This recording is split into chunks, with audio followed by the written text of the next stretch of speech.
नमस्कार साथियों।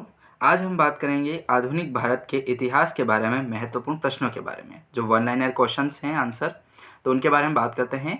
तो सबसे पहले बात करते हैं, किसके काल में बोर्ड ऑफ रेवेन्यू की स्थापना हुई थी। तो बोर्ड ऑफ रेवेन्यू की स्थापना हुई थी हेस्टिंग के काल में। ठीक है, लॉर्ड हेस्टिंग जो थे उनके काल में बोर्ड ऑफ रेवेन्यू की स्थापना होती है।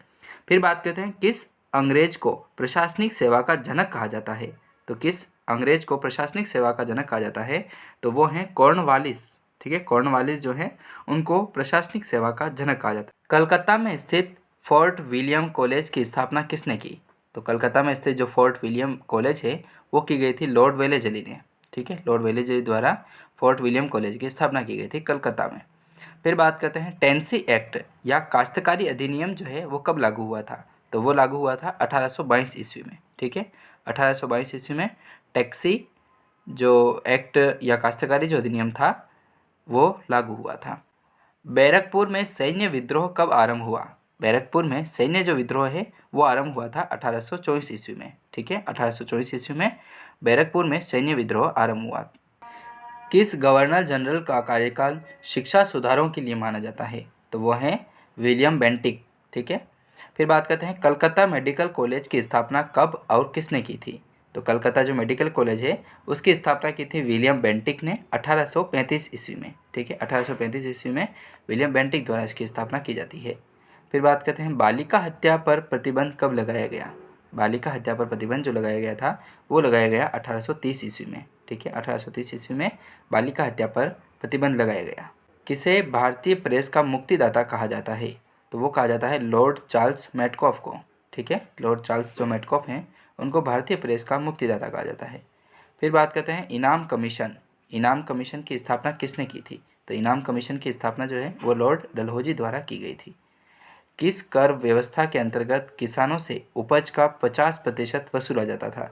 तो वो वसूला जाता था रैयतवाड़ी व्यवस्था से। ठीक है, रैयतवाड़ी व्यवस्था जो है वहाँ से किसानों के उपज का 50% वसूला जाता था।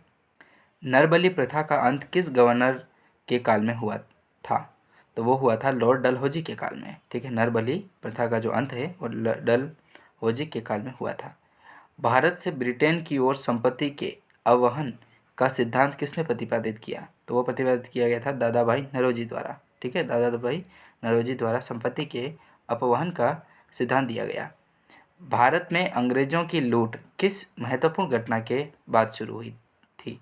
तो वो हुई थी प्लासी के युद्ध के बाद। ठीक है, प्लासी के युद्ध के बाद अंग्रेजों की लूट की घटनाएं होना आरंभ हुई थी।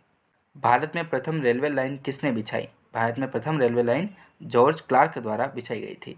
भारत में ब्रिटिश भू राजस्व प्रणाली का अधिक लाभ किसे प्राप्त हुआ। तो प्राप्त हुआ था जमींदार को। किसके द्वारा बंगाल व बिहार में स्थायी बंदोबस्त का शुभारंभ किया गया। किसके द्वारा बंगाल और वह बिहार में स्थायी बंदोबस्त का शुभारंभ किया गया। तो वो किया गया था लॉर्ड कॉर्नवालिस द्वारा। ठीक है, लॉर्ड कॉर्नवालिस द्वारा बंदोबस्त की शुरुआत की गई थी बिहार में। रैयतवाड़ी व्यवस्था कब लागू की गई। तो रैयतवाड़ी जो व्यवस्था है वो 1820 ईस्वी में लागू की गई थी।